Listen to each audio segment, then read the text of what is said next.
क्या हर व्यक्ति की कुंडली में राजयोग हो सकता है? किसी की जन्म पत्री में ऐसा है कि व्यक्ति जो है एक आम परिवार में जन्म लेता है, उसके बावजूद भी अपने जीवन में बहुत उन्नति करता है। लेकिन एक ऐसा व्यक्ति भी है जो बहुत अच्छे परिवार में जन्म लेता है, जहाँ धन संपदा आदि की कोई कमी नहीं होती, उसके बावजूद भी उसको बहुत सारे कष्टों का सामना करना पड़ता है। ऐसा बोलते हैं ना कि कुंडली के अंदर जब मांगलिक दोष होता है तो 26 तक ही रहता है। तो ये बहुत ही सुंदर राजयोग बन गया एक्चुअल में। ऐसा व्यक्ति देखो गाड़ी घोड़े मकान वाहन सुख आदि से परिपूर्ण होगा, जिस भी प्रोफेशन में होगा उसमें बहुत ऊंचाइयों को प्राप्त करने वाला होगा। क्या राजयोग से कोई नुकसान भी है? राजयोग भंग हो सकता है, राजयोग से नुकसान नहीं हो सकता। हाँ, राजयोग की स्थिति ये जरूर है कि एक राजयोग बनता है जो 100% फलदायी होता है। सिंह राशि के ऐसे कौन से कॉम्बिनेशन है जिससे ये अच्छे योग शुभ योग बने? सिंह लगन में सूर्य तो चतुर्थ भाव में बैठे और चतुर्थ भाव का स्वामी जो है मंगल बनेगा, वो लगन में बैठ जाए, तो ये एक सुंदर राजयोग है। ये IAS IPS आदि लोगों की कुंडलियों में मिलेंगे आपको अमूमन। मकर लगन के अंदर क्या कौन से ऐसे योग बनेंगे, कौन से प्लेनेटरी कॉम्बिनेशन? मकर लगन के अंदर अगर लगन में ही शनि बैठा है मंगल के साथ है, तो आप देखो इन लोगों को अपनी पितृक संपत्ति अवश्य मिलती है, दादा से नाना से किसी न किसी से।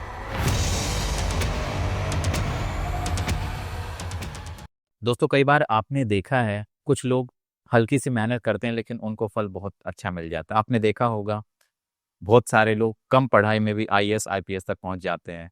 स्कूल में जो बच्चा बिल्कुल नॉर्मल रहता था या बैक बेंचर था, वो अपने जीवन में बहुत ऊंचाइयां छू लेता है। क्या इसके पीछे कुंडली का कोई कनेक्शन है? क्या कुंडली में ऐसे योग हैं? और आज इन्हीं विषय पर हम चर्चा करेंगे। जैसा अभी हम बात कर रहे हैं कि कई बार ऐसा देखा गया है कि कुछ स्कूल में भी ऐसा देखा गया कि बच्चे ऐसे होते हैं कि पढ़ाई में बिल्कुल कमजोर होते हैं, लेकिन जब वो अपने जीवन में जाते हैं, अपने करियर में जाते हैं, तो बहुत ऊंचाइयां प्राप्त कर लेते हैं। क्या कारण हो सकता है इसके पीछे? देखो, ज्योतिष शास्त्र के अंतर्गत अगर देखा जाए तो इसके पीछे जो है वो राजयोग आदि की जो स्थिति है जो जन्म पत्री में बनती है, और जो राजयोग आदि बनाने वाले जो ग्रह हैं उन ग्रहों की दशा अंतर्दशा का उस समय मिलना, जब उनके कैरियर के लिए जो सही समय है उसी समय अगर उन ग्रहों की दशांतरसा मिल जाती है तो व्यक्ति बहुत ऊंचाई प्राप्त करता है। तो इसके पीछे जो हमारा मानना है ज्योतिष शास्त्र के संदर्भ में, वो जन्म पत्री में बनने वाले जितनी भी राजयोग हैं, अगर वह उनका निर्माण हो रहा है और साथ में उनसे संबंधित दशाएं भी मिल गई, तो व्यक्ति चाहे बैक बेंचर ही क्यों नहीं था, वो व्यक्ति अपने जीवन में बहुत सफलता अर्जित कर लेता है। ये वास्तविकता है। क्या होता है राजयोग? ज्योतिष में किसे राजयोग कहा गया है? ज्योतिष शास्त्र के अंतर्गत जो राजयोग की परिभाषा जो दी महर्षि पराशर जी ने, उन्होंने कहा अथात संप्रक्ष्यामि राजयोगादिकम परम ग्रहाणाम स्थान भेदेन दृष्टि योग वसात फलम तप स्थानाधिपो मंत्री मंत्राधीशो विशेषतः उभावन्यो संदृष्टो जातश्चेदी राज्य भाग। वो कहता है कि जब जन्म पत्री जो होती है हमारी, उसमें जो 5वें और 9वें भाव के जो स्वामी होते हैं कुंडली में, जो त्रिकोण के स्वामी हैं, इनका परस्पर अगर संबंध बन जाता है, तो ये जो संबंध है ये 4 प्रकार का है हमारे यहाँ पर। अगर 2 ग्रहों के बीच में स्थान परिवर्तन होना, या एक ग्रह किसी दूसरे की राशि में स्थित होकर दूसरे ग्रह को देखे, तो इसको हम एकांतर दृष्टि संबंध कहते हैं। और दूसरा, दोनों एक साथ हो या दोनों की एक दूसरे पे दृष्टि हो, तो जिनकी कुंडली में भी ये योग बनते हैं उनकी कुंडली में जो है वह राजयोग होता है, और जिसके कारण से, जिसके प्रभाववश व्यक्ति अपने जीवन में बहुत ऊंचाइयों को प्राप्त करता है। तो यह भावेशों से बनने वाला राजयोग है। क्या हर व्यक्ति की कुंडली में राजयोग हो सकता है? नहीं, सब चुनिंदा लोग ही होंगे जिनके में होगा? नहीं, ये तो का जो सारा फल है वो प्रारब्ध कर्मों के वशीभूत ही बनता है। कि किसी की जन्म पत्री में ऐसा है कि व्यक्ति जो है एक आम परिवार में जन्म लेता है, उसके बावजूद भी अपने जीवन में बहुत उन्नति करता है। लेकिन एक ऐसा व्यक्ति भी है जो बहुत अच्छे परिवार में जन्म लेता है, जहाँ धन संपदा आदि की कोई कमी नहीं होती, उसके बावजूद भी जो है वह राजयोग आदि नहीं भोगता, वरन उसको बहुत सारे कष्टों का सामना करना पड़ता है। तो सारा का सारा जो खेल है वो प्रारब्ध कर्मों के वशीभूत ही जितने योग बनते हैं जन्म पत्री में, हम उसी को मानते हैं। कुछ ऐसे योग होते हैं ना, जैसे किस किस प्रकार के राजयोग होते हैं कुंडली में? कुंडली में वैसे देखा जाए तो कुछ तो योग बनते हैं, मोटे तौर पे तो 832 योगों की बात कही गई जो है ज्योतिष शास्त्र में।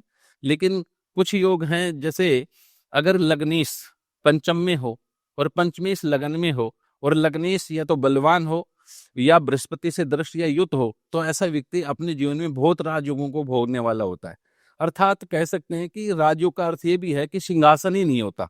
राजयोग का मतलब है जिसके पास अधिकार संपन्नता हो, संप्रभुता हो, और जो भी वो ऑर्डर दे उसका पालन कर ले, कोई भी करता है, तो उसको राजयोग की दृष्टि से हमने देखा। चाणक्य ने राजयोग की परिभाषा देते हुए कहा कि जिस व्यक्ति के पास 3 चीजें हैं वह राजयोग का अधिकारी होता है। पहला है संपत्ति, दूसरा है सम्मान, और तीसरा है शासन, यानी अधिकार संपन्नता। तो जिसके पास ये चीजें होंगी वो सभी लोगों की कुंडलियों में, मेरा मानना है कि कहीं न कहीं जो राजयोग अवश्य विद्यमान होगा। वह देखना होगा कि उसकी जन्म पत्री में जैसे कि भी लग्नेश, चतुर्थेश, पंचमेश, नवमेश और दशमेश, ये जो 4 ग्रह हैं हमारे, ये जो हैं परस्पर आपस में जब मिलते हैं, 4 प्रकार के जो संबंध बनते हैं, उनमें से अगर कोई संबंध विद्यमान है तो व्यक्ति की जन्म पत्री में अवश्य ही राजयोग विद्यमान होगा। इनको हमने नाम नहीं दिया एक्चुअल में। इनको हमने ये कहा कि जैसे लग्नेश और पंचमेश का संबंध से बुद्धिमता, मान लीजिए कि कोई व्यक्ति ऐसा रिसर्चर है, किसी स्कूल में प्रिंसिपल है, या किसी विषय में बहुत अच्छा कर गया, तो वो भी उसकी कुंडली में राजयोग है।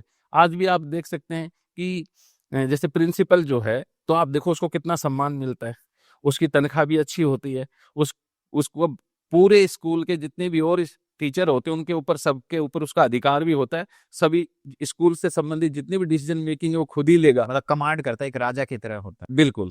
तो इसी प्रकार से अगर लग्नेश और चतुर्थेश का राजयोग है मान लो, तो जनता से बहुत अच्छे उसके संबंध होते हैं, और बहुत सारे लोगों को अगर वो कुछ भी बोलता है तो उसको बड़ी धैर्यपूर्वक लोग सुनते हैं और उसके ऊपर अमल भी करते हैं। तो इस प्रकार से भिन्न भिन्न भावों से बनते हैं, लेकिन फल यही है कि व्यक्ति की कुंडली में अगर राजयोग है तो वह सफल होगा, सुखी होगा, सम्मानित होगा और शासक भी होगा। ये सब चीजें उसमें पाई। इसमें कुछ लोग ऐसे भी होंगे जिनकी कुंडली में राजयोग होगा लेकिन वो कभी उस योग का फायदा ही नहीं उठा पाए, या फिर यूं कहें कि वो राजयोग कभी उनकी कुंडली में एक्टिवेट ही नहीं हुआ होगा। नहीं, इसके पीछे तो ऐसी बात नहीं कही जा सकती कि राजयोग अगर जन्मपत्री में विद्यमान है, या तो भंग दोष हो, एक कारण ये हो सकता है, अन्यथा राजयोग कारक ग्रहों की दशा व्यक्ति के जीवन में नहीं आई, इस कारण से दिक्कत हो गई। मतलब वो एक्टिवेट कब होता है, मैं ये पूछना चाहता हूँ। एक्टिवेट होता है जब जो भी राजयोग बनाने वाले ग्रह हैं उन्हीं ग्रहों की परस्पर महादशा, अंतरदशा या प्रत्यंतर दशा जब विद्यमान होगी तभी प्रभावित करेगा, अन्यथा नहीं कर पाएगा। जैसे एक योग है गज केसरी योग, जी, ये क्या होता है और ये एक्टिवेट कब होगा? गजकेसरी योग के संदर्भ में जो है महर्षि पराशर जी का वचन है कि देवगुरु शशांकाद योगस्तदाहु गजकेसरीति। वह कहता है केंद्र स्थितो देवगुरु शशांकाद योगस्तदाहु गजकेसरीति, सितारेन्दु सुते शशांके नीचा अस्ते हीनिर गजकेसरीति। अब गजकेसरी संजात है तेजस्वी धन धान्यवान मेधावी गुण संपन्नो राजप्रिय करो भवेत। यदि चंद्रमा से केंद्र में बृहस्पति विद्यमान हो, चंद्रमा जहां भी हमारी कुंडली में बैठा उसको हम एक गिनेंगे और वहां से देखेंगे, अगर चतुर्थ में, सप्तम या दसम भाव में है, यानी उससे काउंटिंग करें तो चौथे भाव में, 7वें या 10वें भाव में हो, तो ये गजकेसरी योग होता है। अब गजकेसरी योग में जो उत्पन्न जातक है उसका जो फल हमारे इतिहासकारों ने बताया, वो मेधावी होगा, गुण संपन्न होगा, राजा का प्रिय होगा और मेधावी आदि होता है, और बड़े बड़े लोगों से उसके संबंध भी होते हैं। लेकिन ये योग अमूमन अगर मैं कहूं तो रोजाना ही बनता है, पर डे, और ये 4 दूनी 8 घंटे रोजाना बनता है। 24 घंटे में जितने बच्चे पैदा हुए उनमें से 4 बार ऐसी स्थितियां होंगी जब चंद्रमा जो है उससे वो केंद्र के अंदर बृहस्पति आएगा ही आएगा। मैं ये पूछना चाह रहा हूँ सर कि मान लो हम किसी की कुंडली देखते हैं, तो जैसे हमने लगन चार्ट देखा तो हमें गज केसरी योग का पता लग जाता है। अब ये गज केसरी योग क्या हम जो हमारी जो डेली जो कुंडली चेंज होती है, चंद्रमा चेंज होता है, क्या उसका भी रेफरेंस इसमें देखा जाएगा? नहीं, वो नहीं देखा जा सकता। ये जन्म पत्री में जब हमारा जन्म हुआ उसी समय ये विद्यमान होता है, लगन कुंडली। हाँ, लगन कुंडली के आधार पे, क्योंकि उसके बाद में अगर ये बनता है तो उसका प्रभाव हम पे नहीं होगा, क्योंकि जन्म के समय जो योग बने उन्हीं का महत्व होता है। बाद में तो प्रत्येक ग्रह अपने स्थान पर तो रुकता नहीं है, वो तो गोचर अपनी जो है ऑर्बिट में, कहीं न कहीं सूर्य भी अपनी ऑर्बिट में घूम रहा है, चंद्रमा भी, मंगल आदि सभी ग्रह अपनी अपनी ऑर्बिट में परिभ्रमण कर रहे हैं। तो वो जो है उसको हमने गोचर कहा, वो योग नहीं बना रहा। हाँ, उस समय जब गोचर, जैसे आज का गोचर जो है, आज किसी समय जब बच्चा पैदा होगा तो आज के गोचर के आधार पे जो उसकी जन्म पत्री में जो योग बने वो उसके भावी जीवन के अंदर प्रभावी होंगे। इस प्रकार से इसको देखा जाता है।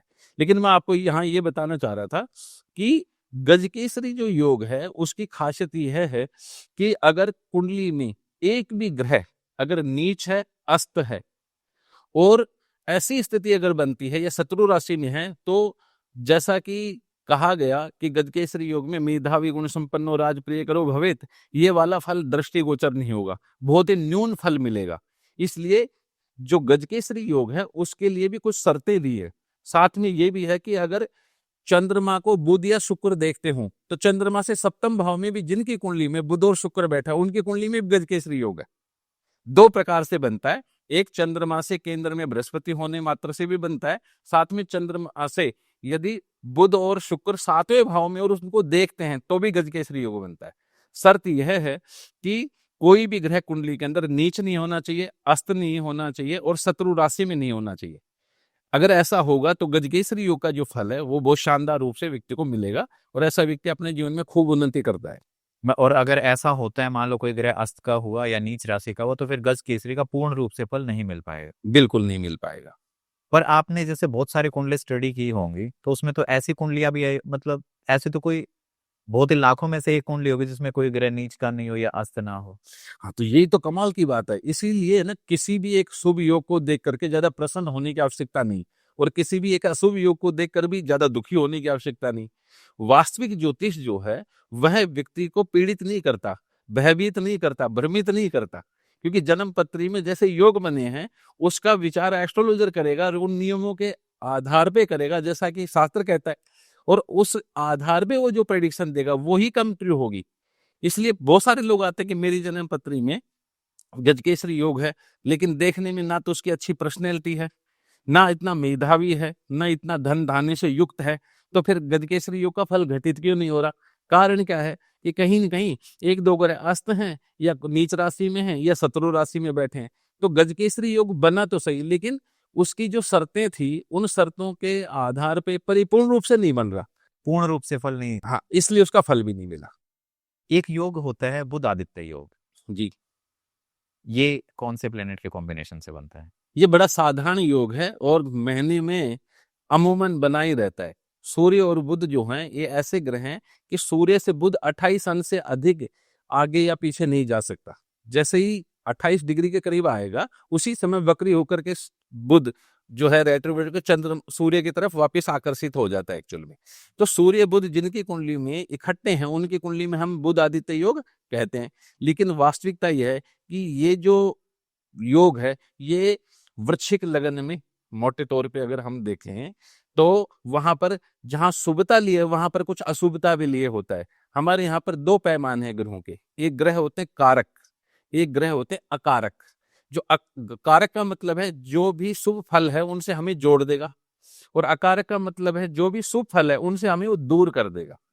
तो जो तीसरे, छठे, आठवें, 11वें या 12वें भाव जो हैं जो कुंडली में, इनका स्वामी अगर मान लो सूर्य या बुध में से कोई बन जाता है और उसके बाद ये दोनों की अगर युति होती है, क्योंकि ये दोनों एक दूसरे को समसप्तक दृष्टि से तो देख नहीं सकते क्योंकि दोनों साथ ही रहते हैं, तो ऐसी स्थिति में जो बुधादित्य योग का जो फल है वैसे देखा जाए तो ये कह सकते हैं कि ऐसे लोगों की मेमोरी बड़ी शार्प होती है, बहुत बुद्धिमान होते हैं, बहुत चतुर होते हैं, समझ बहुत अच्छी होती है और इंटेलिजेंट बहुत अच्छे लोग होते हैं।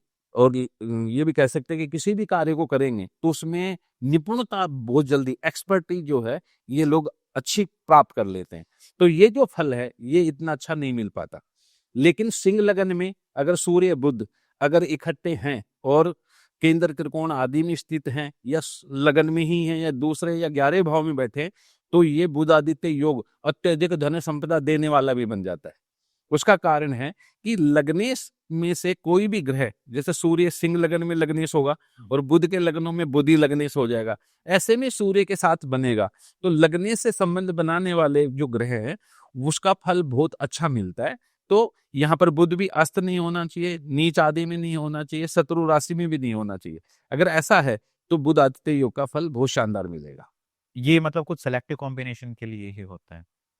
नहीं, किसी भी लगन में ये योग बन सकता है, 12 के 12 लगनों में। लगन के अकॉर्डिंग भी योग बनते हैं? हाँ, लगन के आधार पे बनने वाले योग ज्यादा शानदार बनते हैं, आपको बता दूं, क्योंकि लग्नेश लेने वाला है, सब कुछ करने वाला है। तो अगर मान लो मोटे तौर पे अगर हम बात करें, मेष लगन की बात करें हाँ तो मेष लगन, जैसे मान लो किसी के फर्स्ट हाउस के अंदर 1 नंबर लिखा हुआ है, जी, तो ऐसे में उसकी कुंडली के अंदर कौन कौन से योग बन सकते हैं डिपेंड ऑन प्लेनेटरी कॉम्बिनेशन? बहुत सारे योग बन जाएंगे। वैसे देखा जाए तो एक ही लगन में 108 योग बन सकते हैं अधिकतम। लेकिन कुछ ऐसे चुनिंदा योग होंगे ना जिससे उसका फल अच्छा मिलेगा, प्रबल राजयोग। हाँ देखो, वैसे देखा जाए तो चार लगन हो गया मेष लगन में, तो हमारे यहाँ पर एक नियम है कि अगर लग्नेश चर राशि में स्थित हो और शुभ ग्रहों से युत या दृष्ट हो, तो ऐसा व्यक्ति जो है देखने में सुंदर, आकर्षक, धनवान, मेधावी और गुण संपन्न होता है। तो मोटे तौर पे अगर हम कहें कि मेष लगन में अगर लगन का स्वामी मंगल बना और 10वें भाव में बैठे, तो वहां मकर राशि में उच्च राशि का हो जाएगा मंगल। और मान लो बृहस्पति जो है वो चतुर्थ भाव में बैठे, तो बृहस्पति भी उच्च राशि का हो गया। तो लग्नेश चर राशि में है और चर राशि में ही बैठ गया उच्च राशि में, और चर राशि में स्थित तो उच्च के बृहस्पति से दृष्ट है, तो ये बहुत ही सुंदर राजयोग बन गया एक्चुअल में। ऐसा व्यक्ति देखो गाड़ी घोड़े मकान वाहन सुख आदि से परिपूर्ण होगा, जिस भी प्रोफेशन में होगा उसमें बहुत ऊंचाइयों को प्राप्त करने वाला होगा, और उत्साह और ऊर्जा के साथ में सब कामों को जीवन में बहुत कुछ प्राप्त कर लेता है। तो इस तरीके की स्थितियां हैं एक्चुअल में। तो ये जो बना इसको क्या बोलेंगे हम? नहीं, ये एक राजयोग बना, ये बना इस आधार पे कि नाम वगैरह होगा या फिर? ना, इसका कोई नाम नहीं है। ये स्थिति, क्योंकि महर्षि पराशर जी ने कहा कि ग्रहाणाम भेदान, ग्रहों के जो भेद से और दृष्टि वसात और दृष्टियों के आधार पे कुछ राजयोग बनते हैं, तो सभी योगों के यहाँ संदर्भ में नाम नहीं दिए गए, लेकिन वे ये बात कहते हैं कि यदि लग्नेश चर राशि में स्थित हो और बलवान हो और शुभ ग्रह से युत या दृष्ट हो, तो मेष लगन में हमने सबसे सर्वश्रेष्ठ राजयोग बना दिया। अगर परमात्मा हमें ऐसी शक्ति दे दे कि भाई आप किसी की भी जन्म पत्री में ग्रहों की प्लेसमेंट कर सकते हैं, तो यकीन मानो एक ज्योतिषी को अगर ये अधिकार हो तो अपने बच्चों की, अपने नियर्स एंड डियर्स की बड़ी सुंदर कुंडलियां बना के दे सकता है। क्योंकि हमने क्या किया, लग्नेश को उच्च राशि में बैठा है, 10वें भाव में बैठ सकता है, और बृहस्पति को भी उच्च राशि में बैठा दिया। यहाँ पर बृहस्पति जो है वो भाग्येश हो गया, 9th लॉर्ड हो गया। तो ये क्या हुआ, लग्नेश का 9वीं से संबंध हो गया। आप देखो ऐसे व्यक्ति की माता का सुख, वाहन का सुख, जमीन जायदाद का सुख, अपनी मातृभूमि में रहने का सुख बहुत शानदार होता है। तो ये कॉम्बिनेशन ऑफ प्लेनेट के कारण बनने वाले योग हैं, इसलिए इनको नाम नहीं दिए जा सकते थे। क्योंकि ऐसा देखा जाए तो 12 लगनों में 9 ग्रहों की स्थिति पर 1296 प्रकार के फल पैदा होते हैं एक्चुअल में। तो 1296 प्रकार के नाम बताना अपने आप में बड़ी महाभारत जैसी स्थिति बन। तो इसलिए कुछ ऐसे जो प्रबल थे उन्हीं को ही नाम दिया है। हाँ जी, हाँ जी। वो उसमें क्या है कि जहां पर भी 3 चीजें इकट्ठी हो गई, भाव, राशि और ग्रह, और उनके कॉम्बिनेशन से तो कुछ खास योगों का निर्माण हो गया। जैसे गजकेसरी योग की अभी हमने बात करी, तो उसमें देखो 3 चीजें जो थी वो महत्वपूर्ण हो गई, भाव हो गया, राशि हो गया और ग्रह हो गया एक्चुअल में। तो ये चंद्रमा से केंद्र में बैठे, फिर दृष्टि हो गई, या वो उससे केंद्र में स्थिति हो, तो एक योग बना। इसी प्रकार से जो है ग्रहों के संदर्भ में भिन्न भिन्न प्रकार के योग बनते हैं। अगर हम दूसरे लगन की बात करते हैं, वृषभ लगन की बात करते हैं, जी, तो इसमें कैसे प्लेनेटरी कॉम्बिनेशन से? यहाँ पर देखो वृषभ लगन है, स्थिर लगन है, तो यहाँ पर अगर हम शुक्र को लगन में ही बैठा दें और चंद्रमा से युद्ध कर दें, और इसके ऊपर अगर मान लो शनि और बुध की दृष्टि हो या शनि और बुध संबंध बना ले, तो ये बहुत जबरदस्त राजयोग बने। मतलब जिसके फर्स्ट हाउस में वीनस और मून, हाँ, ये शुक्र और चंद्रमा फर्स्ट हाउस में हो, हाँ, और शनि और बुध की दृष्टि हो। हाँ, तो शनि और बुध की कौन सी दृष्टि होती है? शनि की 3 दृष्टियां हैं, एक तो तीसरी दृष्टि है, एक 7वीं, एक दृष्टि 10वीं होती है, और जो बुध की सिर्फ एक ही दृष्टि होती है, 7वीं। वो 7वीं। हाँ, तो अपनी कुंडली चेक की जाए और उसमें अगर फर्स्ट हाउस में सेकंड 2 नंबर लिखा हो और वीनस और मून हो और उस पर शनि और बुध की दृष्टि हो, क्या होगा ऐसे व्यक्ति के साथ में? ये योग देखो मैं आपको बता दूं, ये तो लगन में बना, लेकिन 2 ही नंबर लगन में शुक्र और चंद्रमा पंचम में या नवम में, चतुर्थ या दशम में बैठ के भी शनि और बुध से संबंध बना लें, तो भी हमेशा जो है ये सभी परिस्थितियों में बहुत सुंदर राजयोग बन जाएगा। लगन में होगा तो देखो ऐसा व्यक्ति का जो है शारीरिक रूप से निरोगिता होगी, यानी अच्छा स्वास्थ्य होगा, देखने में सुरूप होगा, और बल पराक्रम आदि से युक्त होगा, अपने फैसले स्वयं लेने वाला होगा। लेकिन ये चतुर्थ में बन जाए तो गाड़ी घोड़ा मकान सुख सुविधाओं से संपन्न होगा।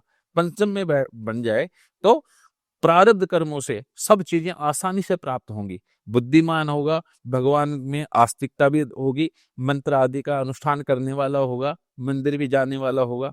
नवम भाव में हो तो धार्मिक यात्राएं करने वाला होगा, धार्मिक करते करने में उसको बड़ा आनंद मिलेगा। तो जैसे नवम पंचम नवम चतुर्थ पंचम नवम, तो इसमें भी वही स्थिति देखी जाएगी कि शुक्र और चंद्रमा एक साथ हो। हाँ, यहाँ पर देखो मैं आपको इस बात को समझा दूं कि जितने भी लोग हैं जो हमारे प्रोग्राम को देख रहे हैं, वो कोई भी लगन हो उनका, मेष हो, वृषभ हो, मिथुन हो, कर्क हो, सिंह हो, कोई भी लगन क्यों ना हो, उसमें लगन में स्थित जो राशि है उसको नोट करें।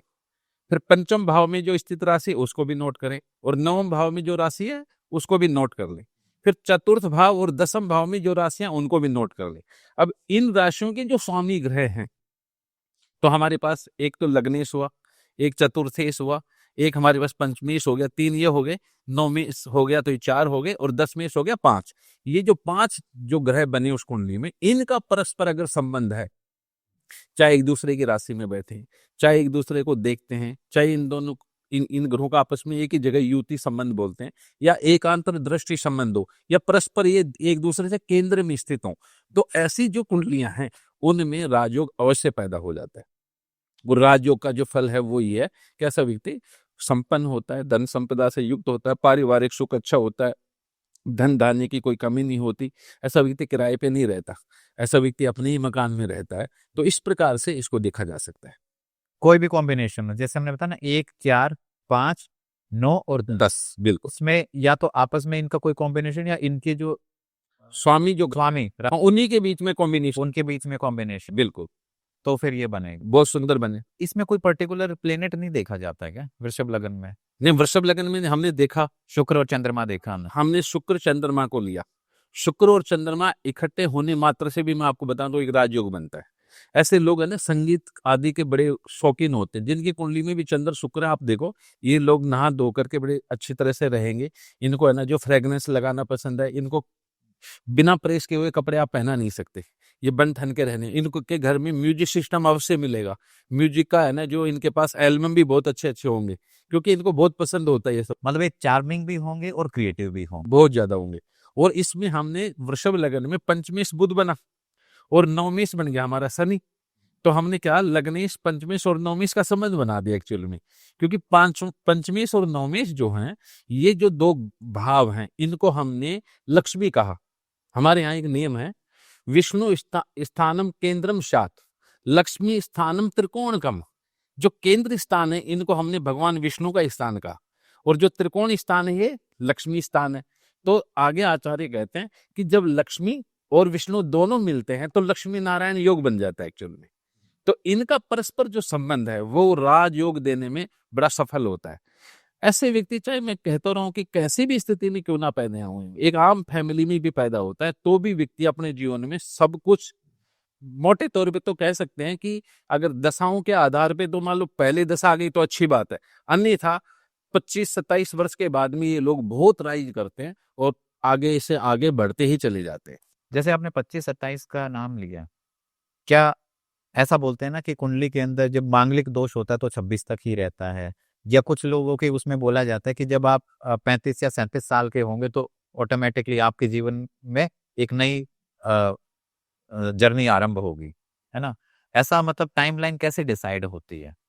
टाइमलाइन डिसाइड करने का हमारे यहाँ पर एक बड़ा सुंदर नियम है कि अगर मान लो कोई भी राजयोग अगर लगन में ही बना है तो 24वें से 25वें वर्ष में स्टार्ट हो जाएगा। अगर यही राजयोग अगर मान लो दूसरे भाव में बना है तो 25 से 26वें वर्ष में होगा, तीसरे में होगा तो 26 से 27वें वर्ष में, और चौथे भाव में होगा तो ये 24 और 3 27, 27 से 28वें वर्ष में प्रारंभ हो जाएगा।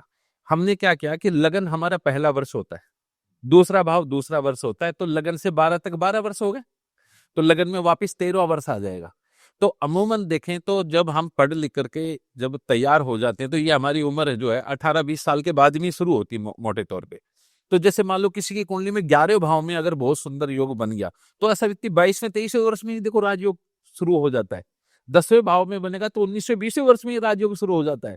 इस तरीके से देखा जाता है इसको, कि जिस भाव में बैठा है ग्रह, तो 12 भाव जो हैं वो 12 वर्षों को इंडिकेट करते हैं। उसके बाद में दोबारा पुनरावृत्ति करेंगे, 12 दूनी 24, 12 तीन 36, 12 चौका 48, 12 पंजे 60, इस तरीके से चलता रहता है। तो जैसे पंचम भाव में बना मान लो किसी की कुंडली में राजयोग, तो लगन से 12 भावों को काउंटिंग करते हुए 2 बार हमने एक आवर्ती करते, 24 वर्ष के हो गए, और 5 भाव और आगे है, 24 और 5 29। इसका मतलब 28 से 29 30वां जो वर्ष है वो राजयोग के लिए निश्चित है। उस वर्ष में व्यक्ति अवश्य राजयोग को प्राप्त करेगा। इस तरीके से देखिए। चलिए बात करते हैं तीसरे राशि की, मिथुन राशि। जी, मिथुन राशि में कौन सा राजयोग बनता है? मिथुन में सबसे सुंदर राजयोग बनेगा अगर लगन में ही बुध है, या चतुर्थ भाव में बुध शुक्र के साथ में या शनि के साथ में है, या उनसे दृष्टि या युत है, तो ये भी बहुत सुंदर राजयोग बन जाएगा। और यहाँ पर ये भी बता दूं कि मिथुन लगन में अगर बृहस्पति का भी संबंध बन जाए तो ये राजयोग बहुत सुंदर रूप से खिल जाता है, क्योंकि लग्नेश और दशमेश का संबंध भी व्यक्ति को बहुत ऊंचाइयां देता है, बहुत नेम फेम यश कीर्ति देने वाला होता है। तो इस प्रकार से जो है मिथुन लगन में बुध का संबंध यदि शुक्र से और गुरु से बन जाए तो बहुत सुंदर राजयोग बन जाएगा। अब जब हम संबंध बोलते हैं तो या तो वो एक ही भाव में हाउस में प्रेजेंट हो, या फिर दृष्टि का कोई योग। 4 प्रकार के संबंध है, या चेंज हो जाए। मान लो कि बुध जो है वो 10म भाव में बैठे और 10म भाव का स्वामी जो बृहस्पति है वो लगन में बैठ जाए, और अब जो शुक्र ग्रह है या तो बृहस्पति को देख ले या बुध को देख ले, या इनमें से किसी के साथ हो, तो ये तो स्थान एक्सचेंज हो गया हमारे पास। दूसरा, शुक्र बुध और गुरु तीनों इकट्ठे लगन में हो, चतुर्थ में हो, पंचम में हो, नवम में या 10म भाव में बैठे, तो ऐसी स्थिति में भी राजयोग कारक हो जाएगा। तो इस प्रकार से। क्या राजयोग से कोई नुकसान भी होता है? नहीं, राजयोग भंग हो सकता है, राजयोग से नुकसान नहीं हो सकता। हाँ, राजयोग की स्थिति ये जरूर है कि एक राजयोग बनता है जो 100% फलदायी होता है संबंधों के आधार पे। एक राजयोग बनता है जो 80% फलदायी होता है, एक राजयोग 60 और एक राजयोग 50% फलदायी होता है। तो 2 ग्रहों के बीच में अगर एक्सचेंज है, मैं आपकी चेयर पे आ जाऊं और आप मेरी चेयर पे, इसका मतलब होगा लगन का स्वामी 10म में और 10म का स्वामी लगन में, एक्सचेंज जिसके बोलते हैं हम लोग। तो इस तरीके का राजयोग जो बना वो 100% फल देगा। लेकिन अगर दोनों में एकांतर दृष्टि संबंध है, तो इस बात को ऐसे समझ लीजिए कि मिथुन लगन में ही, मिथुन लगन के अंदर ही अगर मान लो कि बुध तो पंचम में बैठ जाए और गुरु लगन में बैठ जाए, तो गुरु बुध की राशि में बैठ के अपनी 5वीं दृष्टि से बुध को देखेगा, लेकिन बुध गुरु को नहीं देख सकता। तो इसको हमने एकांतर दृष्टि संबंध का, तो ये 80% फल देने वाला राजयोग बना। लेकिन दोनों का आपस में दृष्टि संबंध हो, लगन में तो है गुरु और बुध है सप्तम में, तो दोनों का आमने सामने एक दूसरे पे 7वीं दृष्टि है। तो एक तो बैठा है लगन में, दूसरा बैठा है सप्तम में, तो ये दोनों की परस्पर जब दृष्टि है तो ये 60% राजयोग देगा, और दोनों इकट्ठे हो जाएं तो 50% जो है वो इसका फल मिलेगा। तो महर्षि पराशर जी ने संबंधों के आधार पे राजयोगों के फल की जो क्षमता थी उसको उन्होंने भान दिया। तो ऐसा नहीं कह सकते कि किसी की कुंडली में लगन में ही बुध गुरु और शुक्र बैठे, एक तो ये राजयोग बना, लेकिन दूसरे की कुंडली में ऐसा है कि लग्नेश तो है 10म में और दशमेश है लगन में, और शुक्र से युत या दृष्ट है, तो उसकी कुंडली में ज्यादा प्रभावशाली राजयोग बनेगा। इसलिए तो ऐसे जो प्रश्न होते हैं कि एक ही योग में उत्पन्न होने पर, जैसे ही लग्नेश पंचमेश नवमेश के संबंधों में, तो भी व्यक्ति कई तो इतना ऊंचा उठते हैं और कोई बहुत ज्यादा ऊंचा उड़ जाते हैं, तो उसके कारण है संबंध। जैसा संबंध होगा तद अनुसार उसका फल आगे या पीछे बढ़ता है। मतलब इसको अगर हम वैसे देखा जाए तो एक राजयोग कई लोगों की कुंडली में होता है, लेकिन एक किसी गांव में या छोटे से मंत्री पद पे रह जाए तो दूसरा मुख्यमंत्री प्रधानमंत्री तक पहुंच जाए। बिल्कुल बिल्कुल। तो उसके पीछे का कारण भी यही है कि जो राजयोग उसकी कुंडली में प्रबल रूप से है और यहाँ पे आंशिक रूप से। बिल्कुल। क्या इसको स्ट्रॉन्ग भी बनाया जा सकता है? मान लो किसी के आंशिक रूप से है। नहीं, स्ट्रॉन्ग नहीं बनाया जा सकता, लेकिन ये है कि हमारे यहाँ पर उपाय का संदर्भ 2 है। जैसे मेडिकल लाइन में आप देखो दवाई 2 ही प्रकार की है। एक है स्वास्थ्य वर्धक, कि मैं स्वस्थ हूँ उसके बावजूद भी च्यवनप्राश खाता हूँ, उसके बावजूद भी मैं ऐसी चीजों का वो करता हूँ कि और स्वस्थ रहूं। दूसरा है रोगों के रोकथाम के लिए। इसी प्रकार से ज्योतिष शास्त्र में भी उपाय 2 प्रकार के हैं। एक शुभता को बढ़ाने के लिए, एक अशुभता को घटाने के लिए। जब शुभ ग्रहों, जो भी ग्रह है जो राजयोग कारक ग्रह है और वो थोड़ा कमजोर है, तो उससे संबंधित आप नग धारण कर सकते हैं, उससे संबंधित धातु धारण कर सकते हैं, उस ग्रह से संबंधित मंत्र का आप पाठ कर सकते हैं। ऐसा करने से भी जो राजयोग बनाने वाला जो ग्रह, उसकी जो शुभता तो पहले से तो थी, लेकिन इतनी ज्यादा नहीं थी, उस शुभता को बढ़ाया जा सकता है। तो इस प्रकार से कुछ न कुछ फायदा उठाया जा सकता। बिल्कुल। जैसे हम बात कर रहे हैं कर्क लगन, अब चौथी राशि है, इसमें कौन से ऐसे योग शुभ माने गए हैं, राजयोग बोला जा सकता है जिन्हें? हाँ, कर्क लगन के अंदर यदि लगन में ही बृहस्पति और चंद्रमा स्थित हो, लगन में कर्क राशि रखी, हाँ, मतलब 4 नंबर लिखा हुआ है, उसी में गुरु और चंद्र बैठ जाए तो एक राजयोग बनेगा। दूसरा, अगर लगन में ही चंद्रमा स्थित है और सप्तम भाव में मंगल बैठ जाए तो यह भी एक प्रकार का राजयोग बनेगा। और लगन में गुरु बैठा हो और सप्तम भाव में चंद्रमा बैठे और जो है मंगल बैठ जाए तो भी ये भी एक राजयोग। दोनों एक साथ बैठ जाए। हाँ, दोनों बैठे तो भी एक राजयोग बनेगा। दूसरा ये भी है कि अगर कर्क लगन में ही चंद्रमा पंचम भाव में बैठ जाए और वहां पर मंगल जो है वो पांचवें भाव का स्वामी है और वो दसम में बैठ के और चंद्रमा को आठवीं दृष्टि से देखे तो भी बहुत सुंदर राजयोग बन जाएगा। तो इस प्रकार से बन सकते हैं। इससे मतलब लोगों को क्या, जिनकी कुंडली में होगा, क्या बेनिफिट होगा? क्या लीडरशिप वाइज वो अच्छा करेंगे या फिर वो फाइनेंशियली अच्छा करेंगे? नहीं, हर चीज में, जिस भी चीज क्षेत्र में जिनकी कुंडली में राजयोग होता है, वो जो भी जिस भी प्रोफेशन में होते हैं उसमें उनको सफलता मिलती है। देखा जाए तो पारिवारिक रूप से, धन संपदा के रूप में और भौतिक विलासताओं से संबंधित जो संसाधन है, गाड़ी घोड़ा मकान कपड़े लत्ते कुछ भी हम जो कहें, तो ये इन लोगों को आसानी से प्राप्त होते हैं और व्यक्ति जो है वो नेम फेम से युक्त भी होते हैं। इनको समाज के, मतलब जीवन की सारी सुख सुविधाएं उनको। हाँ बिल्कुल इनके घर में हर चीज मिलती है। आपको मैं बता देता हूँ। चलिए बात करते हैं 5वीं राशि, सिंह राशि। जी सिंह राशि के ऐसे कौन से कॉम्बिनेशन है जिससे ये अच्छे योग, शुभ योग बनते हैं? हाँ, सिंह लगन में अगर किसी की कुंडली में भी सिंह लगन है 5 नंबर, उसमें अगर सूर्य का गुरु से संबंध बन जाए तो बहुत अच्छा है, और सूर्य का अगर मंगल से भी संबंध बने तो भी बहुत अच्छा माना गया है।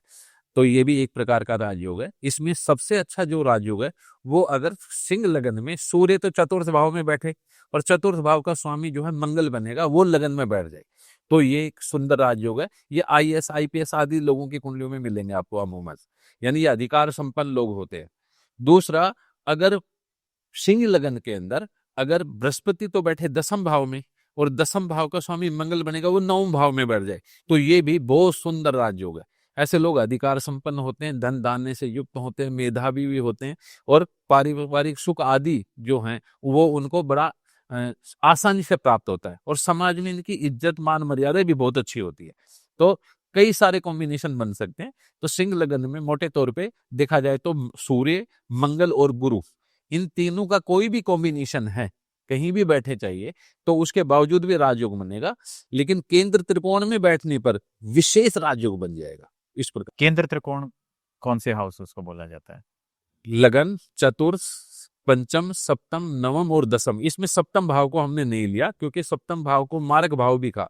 कुछ स्थितियों में लिया हमने जहां पर दृष्टि के संदर्भ में, तो सप्तमेश का तो स्थान परिवर्तन ना हो, लेकिन लग्नेश का चतुर्थे से, लग्नेश का पंचमे से, लग्नेश का नवमे से, लग्नेश का दसवें से, ये जो अगर आपस में कॉम्बिनेशन बनते हैं तो ये राजयोग है।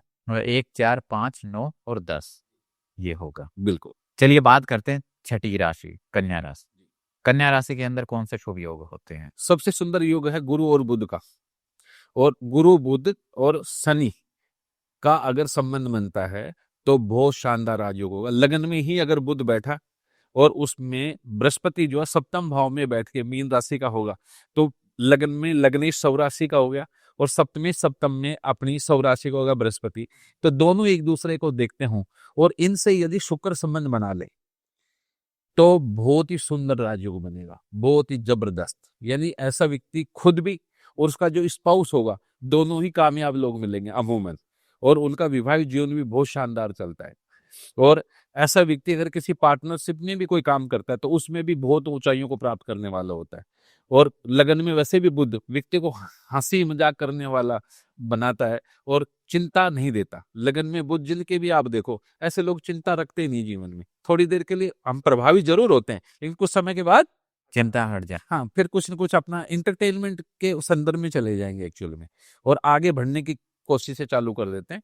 तो लगन में बुध व्यक्ति को हास्य बनाता है, खिलखिलाहट देता है, मुस्कुराहट देता है। तो लगन का जो बुध है वो लगन में स्थित हो और सप्तम भाव में अगर बृहस्पति बैठे या शुक्र से या शनि से संबंध बना ले तो ये एक जबरदस्त राजयोग होगा।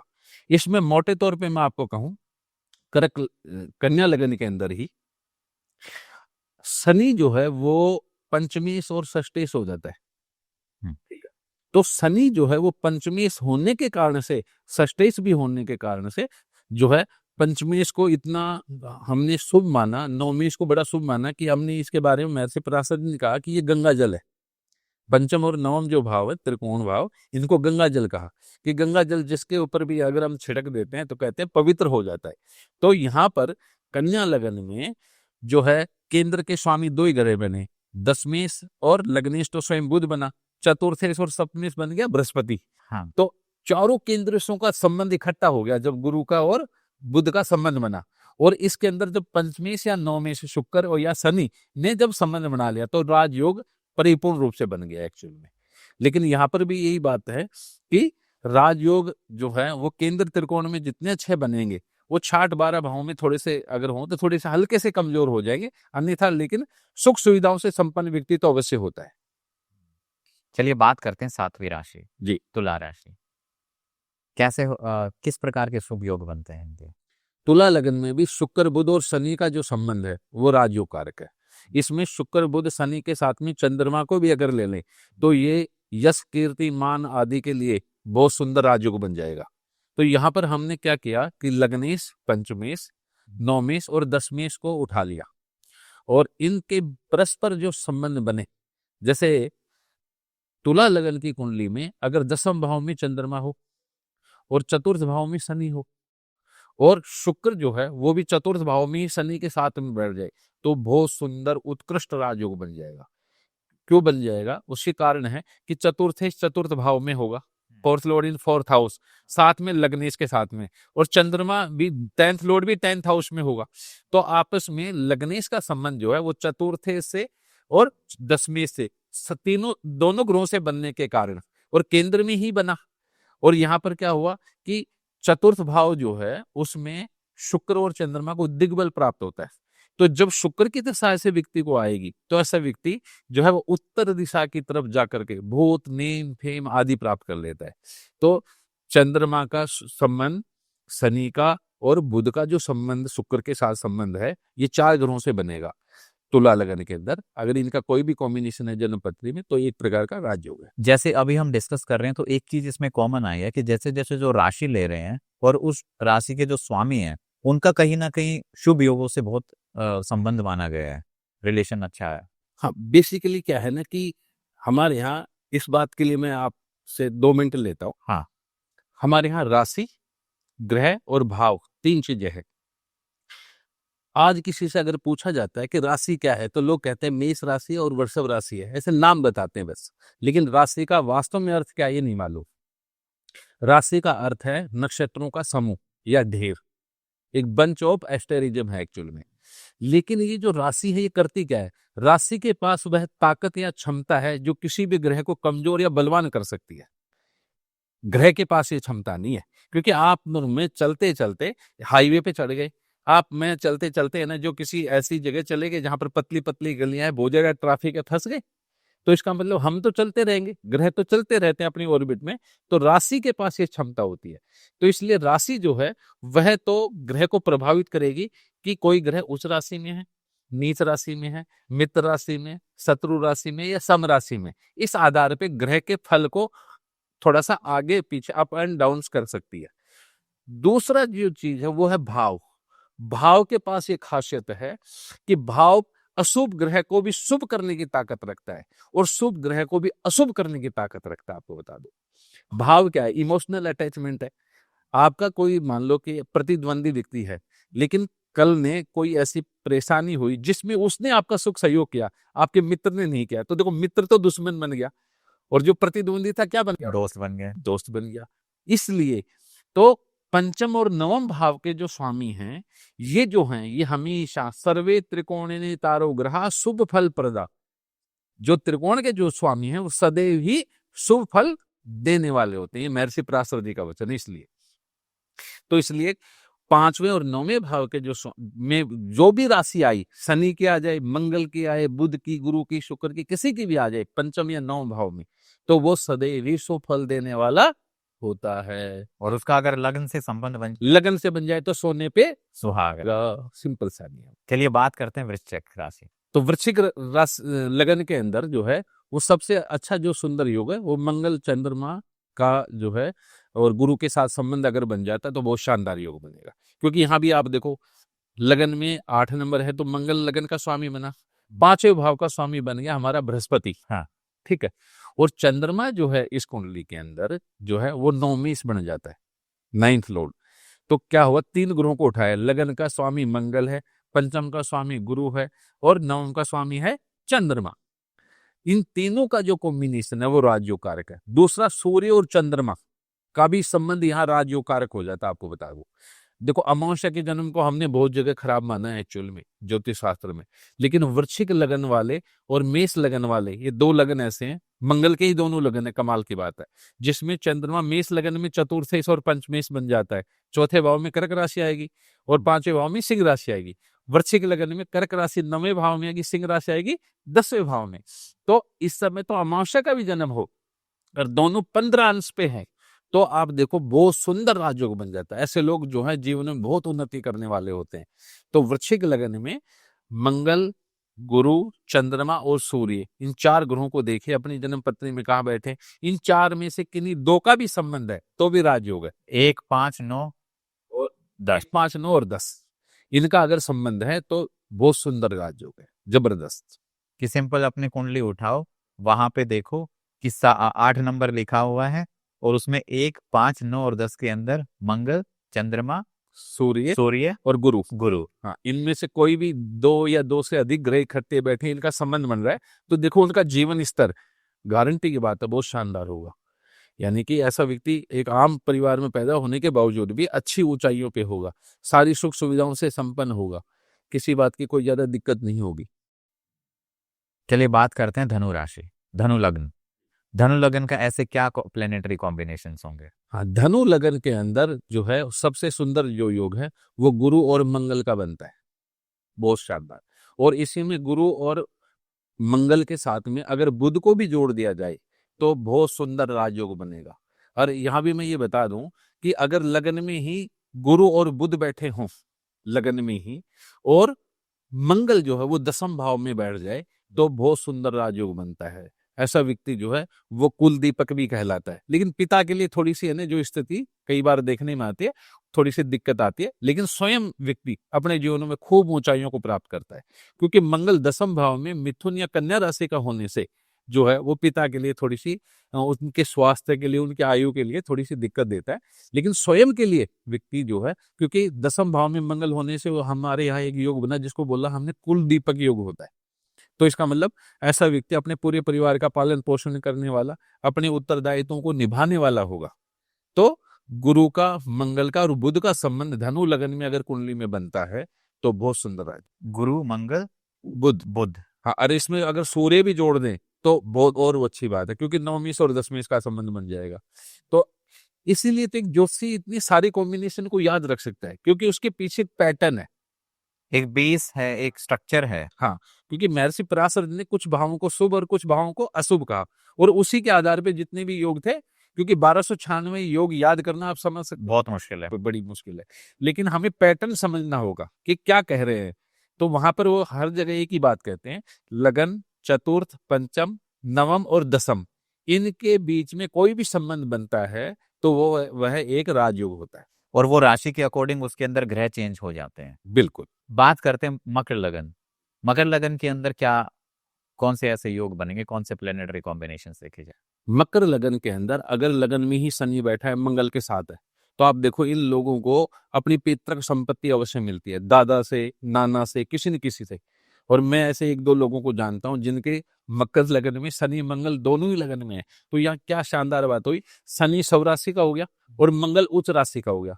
मंगल भी यहाँ चतुर्थेश और लाभेश है, fourth Lord and 11th Lord बना। चौथा भाव है पैतृक संपत्ति, धन संपदा आदि।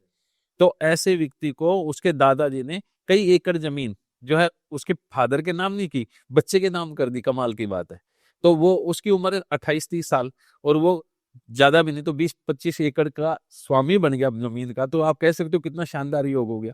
तो मकर लगन में शनि, शुक्र, बुध और मंगल, इनका जो संबंध है वो बहुत ही शानदार होता है। तो ये 1, 4, 5, 9, 10 के अंदर। हाँ बिल्कुल, हाँ इनमें से कोई भी ग्रहों का कोई कॉम्बिनेशन है, 2 या 3 ग्रहों का संबंध बनता है, चाहे स्थान परिवर्तन हो, चाहे दृष्टि संबंध हो, चाहे एक जगह कंजक्शन हो, युति संबंध हो, तो एक प्रकार का राजयोग बनेगा जो जीवन में व्यक्ति को ऊंचाइयों पर लेके जाएगा। कई बार ऐसा भी होता है ना कि संबंध तो है लेकिन उसके साथ में कोई पाप ग्रह या कोई ऐसा ग्रह बैठ गया कि जिससे।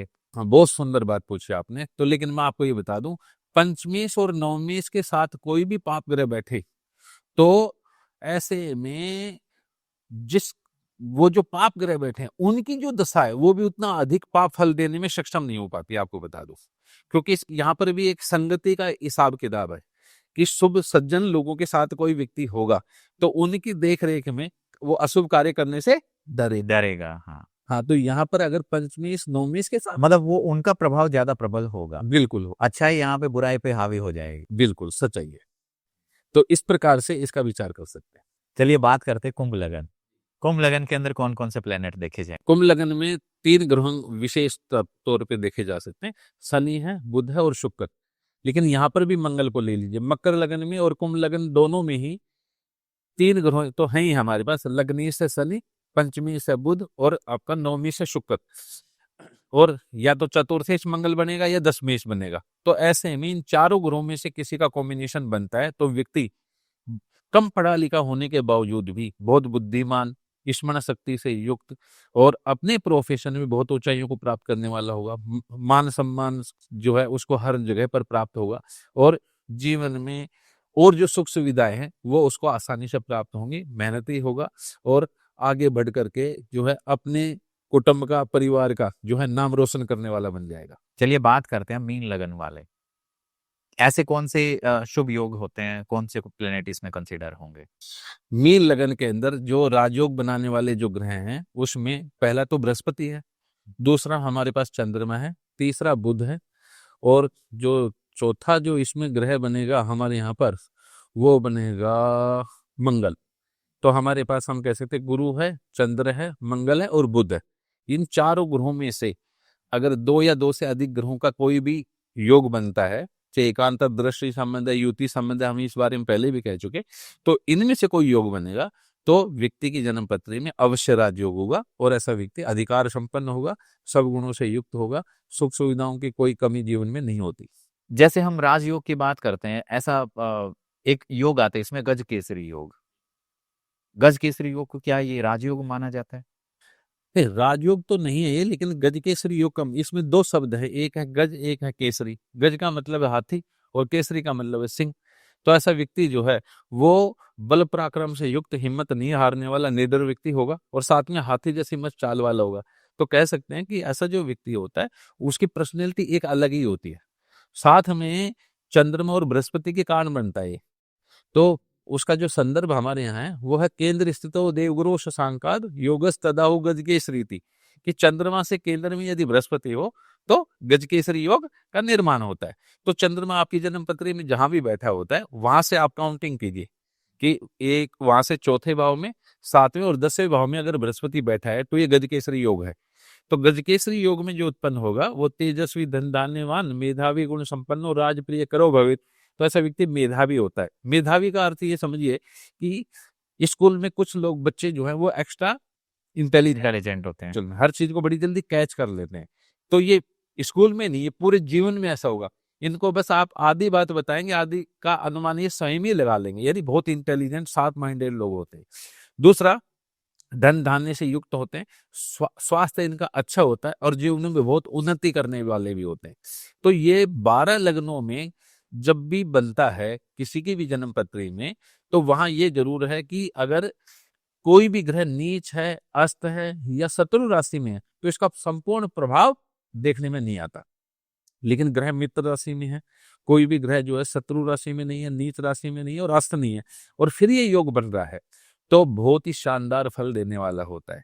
इसमें विशेष बात यह है कि अगर कर्क राशि में चंद्रमा हो और बृहस्पति मान लो मकर राशि में शाम जो है वो नीच राशि का है, तो केंद्र में होगा, क्योंकि सप्तम भाव में आएगी, तो बृहस्पति तो नीच राशि का हो गया। तो ऐसी कुंडली में गजकेसरी योग होते हुए भी योग का फल नहीं मिला एक्चुअल में। तो इस प्रकार से ज्योतिषी को देखने की आवश्यकता है। लेकिन अगर किसी कुंडली में है तो ऐसा व्यक्ति बहुत ही शार्प माइंडेड होते हैं, जीवन में बहुत उन्नति करने वाले होते हैं, शारीरिक रूप से देखें तो सुंदर आकर्षक व्यक्तित्व के धनी होते हैं। अब बात करते हैं बुध आदित्य योग। जी, ये कौन से प्लेनेटरी कॉम्बिनेशन से बनता है और इसके क्या परिणाम होते हैं? सूर्य बुध इकट्ठे होने पर हमने इसको बुध आदित्य योग कहा। तो सूर्य बुध जिनकी जन्म पत्री में भी इकट्ठे हैं, उनकी कुंडली में बुध आदित्य योग कहा जा सकता है। बुध का मतलब है इंटेलिजेंस, बुध का मतलब है चतुराई, बुध का मतलब है किसी भी चीज की समझ, और सूर्य जो है वो प्रज्ञा है। तो जब सूर्य और बुध इकट्ठे होते हैं किसी भी कुंडली में, तो ऐसा व्यक्ति प्रज्ञावान होता है, मेधावी होता है, समझदार होता है, किसी भी चीज की डेप्थ को समझने में औरों के बजाय ये जो लोग हैं कुछ ज्यादा ही प्रवीण हो जाते हैं। तो मोटे तौर पे तो कहें कि बुध अगर अस्त ना हो, और या तो बुध या सूर्य इनमें से कोई भी ग्रह नीच राशि में ना हो या शत्रु राशि में ना हो, और 6, 8, 12 जिनको त्रिक भाव कहते हैं उनमें ना बने, और अन्यत्र अगर ये बनता है तो ये बहुत सुंदर राजयोग होता है। इसमें भी विशेष मैं ये जरूर कहूंगा कि जिनका सिंह लगन है 5 नंबर, उनकी कुंडली में सूर्य बुध अगर इकट्ठे हैं और वो यदि केंद्र त्रिकोण में बैठा है, तो अगर बुध अस्त नहीं है और शत्रु राशि में भी नहीं है, किसी स्थान पे इनकी युति है, तो ऐसा व्यक्ति जो है वो बहुत ही दिमागदार होता है, इंटेलिजेंट होता है, साथ में धन संपदा से युक्त होता है, अपनी मेहनत से अपने परिवार का पालन पोषण करने में सक्षम होता है। तो ये लोग जो हैं बुध आदित्य योग वाले जो लोग हैं, ये भी जीवन में उन्नति करते हैं, लेकिन कोई भी ग्रह इनमें से दोनों में से नीच या अस्त नहीं होना चाहिए। चलिए बात करते हैं, एक योग होता है पंच महापुरुष। जी, ये योग कौन से प्लेनेटरी कॉम्बिनेशन से बनता है? हाँ देखो, कमाल की बात यह है कि पंच महापुरुष योग जो हैं ये 5 तारा ग्रहों से बनते हैं। जिन भी ग्रहों के पास 2-2 राशियां हैं, मंगल के पास 2 राशियां, मेष और वृश्चिक, बुध के पास 3 और 6, बृहस्पति के पास 9 और 12, शुक्र के पास 2 और 7, और शनि के पास 10 और 11। सूर्य और चंद्रमा के पास एक एक राशि है, इसलिए इनको नहीं लिया गया। राहु केतु के पास भी कोई राशि नहीं है, तो हमने 9 प्लेनेट में 4 को तो साइड में कर दिया, सूर्य चंद्रमा राहु केतु को, बच गए 5। तो ये पांचों ग्रहों में से कोई भी ग्रह अगर केंद्र के अंदर लगन, चतुर, सप्तम और दसम भाव में अगर ये सव राशि यानी अपनी ही राशि में बैठे या अपनी एग्जाल्टेड यानी उच्च राशि में बैठते हैं, तो ये पंच महापुरुष योगों का निर्माण बनता है।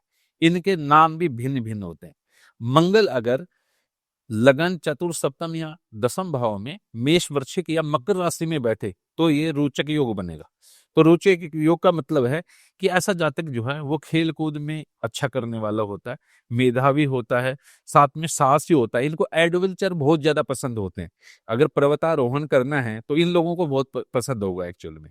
ये है ना जो पुलिस महकमा हो गया, या कह सकते हैं कि जो हमारा ऐसा डिपार्टमेंट है जहाँ पर सुरक्षा का काम है, आईटीबीपी, किसी भी ऐसी फौजदारी से संबंधित कामों में इनमें ये बहुत ऊंचाइयां प्राप्त कर सकते हैं।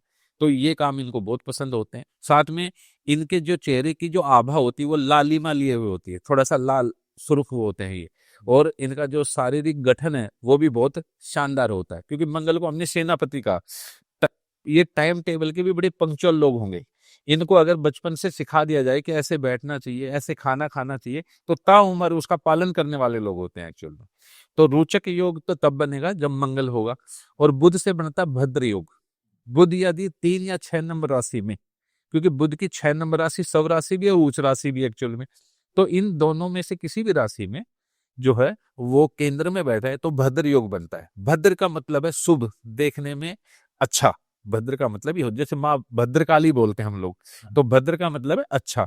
तो ऐसे व्यक्ति देखने में सुंदर आकर्षक व्यक्तित्व के धनी होते हैं, बुद्धिमान होते हैं, किसी भी बात का सार समझने वाले होते हैं, कविता कर सकते हैं, किसी से परामर्श कर सकते हैं, किसी को अच्छी सजेशन देने वाले होते हैं, अपने व्यापार के अंदर कुछ नई चीजें ला करके और जीवन में बहुत ऊंचाइयां प्राप्त करने वाले होते हैं। तो भद्र योग का जो फल है वो भी अच्छा माना हमने। हंस योग बृहस्पति से बनता है, 9 12 या कर्क राशि में केंद्र में बृहस्पति बैठे तो ये पंच महापुरुषों में से हंस योग बनता है। अब हंस योग का आप समझ सकते हो, हंस कितना समझदार होता है, विचार कर लो, देखने भी सुंदर आकर्षक होता है और ऐसे लोग बड़े इंटेलिजेंट होते हैं। ये बड़े अच्छे प्रोफेसर हो सकते हैं, वक्ता हो सकते हैं और किसी बड़ी जो है इंस्टीट्यूट में डीन आदि जो होते हैं उस पोस्ट पे भी पहुंच सकते हैं और धार्मिक बहुत अच्छे होते हैं, यानी कि धर्म कर्म को मानने वाले, रिलीजियस होंगे, संस्कारवान होंगे, तो ये बृहस्पति का फल। मतलब ये कैसे देखेंगे कि इसको 1 4 9 9 नहीं, 9 12 या 4 राशि में लगन चतुर्थ सप्तम या दसम भाव में बने हो। हाँ 1 4 7 और 10 अपना देखो और उसके अंदर 9 या 12 लिखी। या 4 नंबर राशि हो कर्क, तो कर्क राशि में उसका हो जाता है। तो इनमें राशियों में अगर केंद्र में बैठा होगा, मैं आपको बता देता हूँ, एक तो ये कर्क लगन में बनेगा या धनु या मीन लगन में ही बनेगा, इसके अतिरिक्त किसी लगन में नहीं बनेगा। तो कर्क लगन वालों की कुंडली में बन सकता है, धनु और मीन लगन की कुंडली में ही हंस योग बनता है और इसी लगन में ही बुध का भद्र योग बनेगा। अन्य लगनों में मिथुन और कन्या में भी बन सकता है। तो कहने का मतलब है बुध के लगनों में गुरु के दोनों जो है 9 और 12 नंबर राशि केंद्र में आएगी तो गुरु का हंस योग बन सकता है, साथ में बुध का भद्री भी बन सकता है। 9 12 में बुध की भी दोनों राशियां केंद्र में आएंगी या कर्क लगन में बन सकता है। इसके अतिरिक्त ये दोनों के जो है पंच महापुरुष योग अन्य लगनों में नहीं बन सकते। शनि की वजह से कौन सा बनता है? शनि सस नाम का राजयोग बनाता है। शनि पंच महापुरुषों में से एक योग बनता है, उसका नाम है सस योग। तो शनि जब जन्म पत्री में जो है लगन में 10 या 11 राशि आ जाए या केंद्र के अंदर जो है 10 11 राशि किसी भी भाव में चतुर्थ सप्तम या दशम में पड़े या तुला राशि आ जाए, तो ऐसे में तुला राशि में उचका होता है तो सच योग बनेगा। सच योग में उत्पन्न जो जातक होते हैं ये बड़े मेहनती होते हैं। इनको शुरुआत में देखा जाए तो पारिवारिक संदर्भ में इनको वैसा माहौल नहीं मिलता, लेकिन ये अपने बाहुबल से, अपने पराक्रम से, अपने हिम्मत हौसले से बहुत मेहनत करके जीवन में बहुत ऊंचाइयों को प्राप्त करते हैं। लेकिन थोड़े से आलसी और प्रमाद वाले भी होते हैं एक्चुअल में, तो थोड़ा सा कठोर हृदय भी होता है। देखने में इतने आकर्षक व्यक्तित्व के लोग नहीं होते, लेकिन अगर बृहस्पति या चंद्रमा की दृष्टि आदि हो या चंद्रमा नवांश के अंदर मान लो कि अगर शुभ राशियों में कर्क के नवांश में हो, धनु या मीन में हो या मेष वृश्चिक में हो, तो फिर इनका रूप लावण्य जो है सुंदर आकर्षक व्यक्तित्व के भी हो सकते हैं। तो शनि सश योग बनाता है जो व्यक्ति को बहुत मेहनती बनाता है और उत्तरदायित्व निभाने में ऐसे लोग बहुत शानदार होते हैं। पूरे परिवार को एक साथ लेके चलने वाले होते हैं। अपने कुटुंबजनों में चाचा हो गया, ताऊ हो गया, ऐसे जो परिवार के सदस्य उनके साथ बना के रखने वाले लोग होते हैं। शुक्र जिनके साथ उनको क्या कौन सा बोला जाता है? हाँ, शुक्र जो योग बनाता है उसका नाम है मालव्य योग।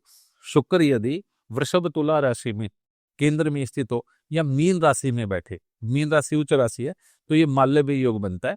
ऐसे लोग कलाप्रिय होते हैं, संगीतज्ञ हो सकते हैं, फिल्मों में या ब्यूटी प्रोडक्ट के काम करने वाले या श्रृंगार प्रिय हो सकते हैं, बहुत अच्छी कॉस्मेटिक वगैरह का काम करने वाले हो सकते हैं, हीरे जवाहरात आदि का काम करने वाले हो सकते हैं, या जो भी फैंसी चीजें हैं आजकल उन सब का काम करने वाले जो लोग हैं उनके अंदर उनमें ये काम करने की खैर एबिलिटी भी पाई जाती है।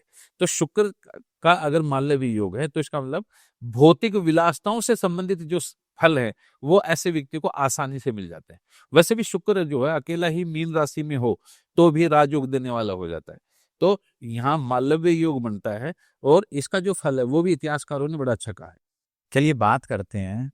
अच्छा मतलब ये जो राजयोग है ये फेवरेबल कंडीशन बना देते हैं ताकि आप काम तो कर रहे हो लेकिन राजयोग है तो आपको रफ्तार मिल जाएगी, आप बहुत जल्दी अचीव कर लोगे चीजें। हाँ, आप इसको ऐसे भी कह सकते हैं कि जब राजयोग आदि या प्रकृति आपका साथ देती है तो व्यक्ति कम करने पर भी कुछ ज्यादा ही एक्स्ट्रा मिलता है। ठीक है, तो यही यहाँ पर है ना, मान लीजिए कि आशीर्वाद है परमात्मा का जो कि राजयोग के वशीभूत उसके कारण से आपको आसानी से हर चीज हर फील्ड में हर काम में आपको सफलता जल्दी देगा। जी। एक सरस्वती योग होता है जी वो कौन से प्लेनेटरी कॉम्बिनेशन है? हाँ, सरस्वती योग के संदर्भ में हमारे यहाँ पर 3 ग्रह हैं, गुरु, बुध और शुक्र। ये जो तीनों शुभ ग्रह हैं, ये यदि किसी की कुंडली में भी लगन, द्वितीय, पंचम या नवम भाव में स्थित हो, तो सरस्वती योग होता है। सरस्वती का मतलब ही आप समझ सकते हैं कि कहीं न कहीं माँ भगवती विद्या की देवी है, हाँ। और वाग्वादिनी है। तो ऐसे लोग जो हैं वो बड़े विद्यामान होंगे। कम पढ़ा लिखा व्यक्ति भी जो है बहुत इंटेलिजेंट हो सकता है, बड़ा विद्वान हो सकता है। ऐसे लोगों की जो बोलने की क्षमता होती है, उनकी वाणी में एक प्रखरता होती है, एक तेज होता है। उनकी बातें सुनने वाला व्यक्ति है ना जो, वो उससे कहीं न कहीं जो है बड़ा प्रभावित हो सकता है। तो ये सरस्वती योग जो है वो इंटेलिजेंस के रूप में है। साथ में अगर ये जो योग है पंचम, नवम और द्वितीय भाव में हमने कहा, इन भावों में अगर बनता है, केंद्र में भी इस योग का फल मिलता है, ऐसा नहीं कि नहीं मिलता। अगर लगन चतुर्थ, सप्तम, दशम में हो तो भी, तो ऐसी स्थिति में क्या होगा कि व्यक्ति अपने जीवन में संतोष प्रिय बहुत होता है। इसको है ना बहुत ज्यादा ये नहीं होता कि मुझे ये भी चाहिए, ये भी चाहिए, क्योंकि शुभ ग्रह क्या करेंगे, आपकी मानसिकता को संतोष, संतोषम परमम सुखम, संतोष जो परम सुख है उसकी तरफ लेके जाएंगे। पाप ग्रह करते हैं ये तो, कि मुझे ये भी चाहिए, मुझे वो भी चाहिए। तो जिनकी कुंडली में भी इन तीनों ग्रह जो है कैसे भी हो, एक लगन में हो, दूसरा चौथे में हो, तीसरा मान लो कि सातवें या 10वें में हो, तो भी ये योग बनता है। तो ऐसे लोग पढ़ने लिखने के शौकीन होंगे, शास्त्र सम्मत बातें करने वाले होंगे, संस्कारवान होंगे और संतोष बहुत ज्यादा होता है इन लोगों को। तो ये भी बहुत सुंदर राजयोग है। एक अम्ला योग होता है। हाँ, अमल कीर्ति योग को ही अमला योग कहा हमने। ये बहुत ज्यादा पॉपुलरिटी देने वाला है। शास्त्र का वचन है, लग्नाद्वा चंद्र लग्नाद्वा 10वें शुभ संयुक्ते योगो यमला नाम कीर्तिरा चंद्र तार की। यदि लगन से या चंद्र लगन से, चंद्रमा जिस राशि में हमारे उस रहे, अगर 10वें भाव में अगर कोई शुभ ग्रह बैठ गया, शुभ ग्रह हमारे यहाँ पर 3 है, बुध है, गुरु और शुक्र है। ये जितने ज्यादा बलवान हो, मान लीजिए उच्च राशि में हो या सब राशि में या अपनी मूल त्रिकोण राशि में हो, तो ऐसा व्यक्ति जो है वो अपने जीवन में कुछ ऐसा करके जरूर जाता है जिसको समाज बाद में बड़ा याद करता है। ऐसे लोग सामाजिक स्तर पे या राष्ट्र के हित स्तर पे कुछ न कुछ बहुत अच्छा करते हैं। जैसे मान लीजिए कि एक आम आदमी है लेकिन उसने किसी चीज में रिसर्च कर ली और उस रिसर्च से बड़ा फायदा हो गया, तो ऐसे व्यक्ति को कितनी जन्म जन्मांतर बहुत कई शताब्दी तो याद रखा जा सकता है। महात्मा गांधी का ये वो ले लीजिए, उनके भी जो है ना तुला लगन है और 10वें भाव में ना कर्क राशि का बृहस्पति बैठा है। तो क्या हुआ, नोटों पे छप गए, हाँ, कह सकते हो। तो क्या हुआ कि लग्नाद्वा चंद्र लग्नाद्वा 10वें शुभ संयुक्त है। तो ऐसे कह सकते हैं कि कई शताब्दियों तक जो है ऐसे व्यक्ति की जो कीर्ति है, ऐसा नाम कमा जाएंगे कि उनको सदियों तक याद रखा जाए। बिल्कुल रखा जाता है। यानी ये लोग है ना युग पर युग में बदलाव लाने वाले, ठीक है, या समाज में कुछ नया कुछ लाने वाले कुछ विशेष लोग होते हैं एक्चुअली। लेकिन ये भी सच बात है कि जितने भी लोगों की कुंडली में अमल कीर्ति योग देखा जाता है, तो ये लोग प्रतिकूल परिस्थितियों में जो है बहुत संघर्ष करने के बाद में अपने आप को सही साबित करते हैं, जिसके कारण से इनको बड़ी अमल कीर्ति प्राप्त होती है। एक आम आदमी के लिए नहीं है। एक शंख योग होता है। शंख योग में कौन से प्लेनेटरी कॉम्बिनेशंस? संख योग जो है वो 2 ग्रहों की प्लेसमेंट से होता है, पंचमेश और षष्ठेश। जो 5th लॉर्ड है हमारी कुंडली में और जो 6ठे भाव का जो स्वामी ग्रह है, ये दोनों अगर परस्पर केंद्र में बैठे हैं आपस में, जैसे मान लो कि मेष लगन को ले लेते हैं, तो यहाँ सूर्य बना 5वें भाव का स्वामी और बुध बना 6ठे भाव का स्वामी। तो ये जो सूर्य बुध हैं, ये दोनों इकट्ठे केंद्र में बैठ जाएं, त्रिकोण में बैठ जाएं, या ऐसा भी हो सकता है कि पंचमेश और जो षष्ठेश हैं, 2 ऐसे ग्रह बन जाएं जो एक दूसरे से केंद्र में हो। तो ऐसी स्थिति के अंदर जैसे मैं आपको एक बताता हूँ, तुला लगन में, तुला लगन में 5वें भाव का स्वामी शनि बनेगा और 6ठे का बनेगा गुरु।